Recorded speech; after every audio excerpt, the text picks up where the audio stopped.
Hello friends, स्वागत आहे तुमचं दीपाली कुक स्टुडिओमध्ये। आज आपण पातळ पोह्याचा चिवडा बनवणार आहोत। तर पातळ पोहे घेतलेले आहेत बघा, इथं अर्धा किलो। मस्त असा चिवडा तयार करूया मैत्रिणींनो, दिवाळी स्पेशल।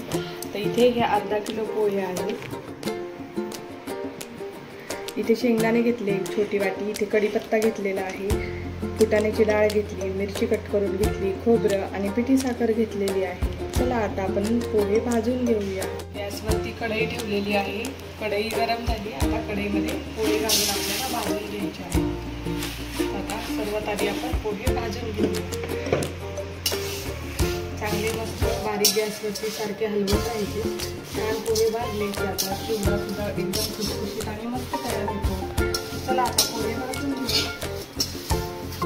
इथे बघा पोहे आपले छान भाजून झालेले आहेत। हे बघा मस्त कुरकुरीत असा आवाज येतोय पोह्यांचा। तर असे छान असे पोहे भाजून घ्यायचे। चला आता आपण मस्त असा चिवडा तयार करूया।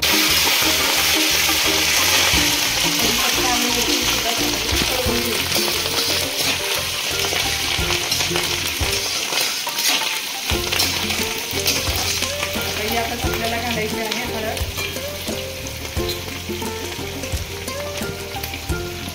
हळद घातली, आता गॅस बंद करू आणि पोहे घालून मिक्स करायचे। आता मिक्स करूया।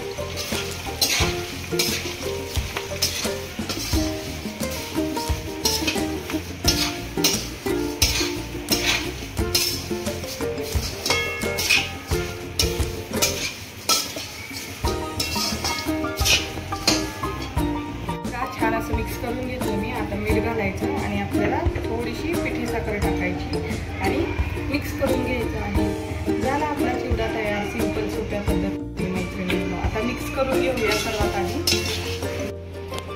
इथे बघा सर्व साहित्य आपण घातलं व्यवस्थित आणि मिक्स करून घेतलेलं आहे। आता 1-2 मिनिटं फक्त हलवून घेऊया आणि आपला चिवडा तयार झालेला आहे। तुम्हाला हवा असेल तुम्ही यामध्ये काजू सुद्धा वापरू शकता मैत्रिणींनो। बघू शकता किती छान असा आपला इथे चिवडा तयार झालेला आहे। इथे बघा मैत्रिणींनो, या भांड्यामध्ये मी काढून घेतलेला आहे आपला चिवडा आणि तुम्ही बघू शकता किती छान आणि मस्त असा आपला पातळ पोह्यांचा चिवडा इथे तयार आहे। तुम्ही सुद्धा अशी नक्की ही पातळ पोह्यांच्या चिवड्याची रेसिपी नक्की करून पहा। कशी वाटली मैत्रिणींनो रेसिपी, ही सुद्धा कमेंटद्वारे नक्की सांगा। आणि अशाच माझ्या नवनवीन रेसिपी पाहण्यासाठी दीपालीज कुक स्टुडिओला लाईक करा, शेअर करा, कमेंट करा, सबस्क्राईब करा। धन्यवाद।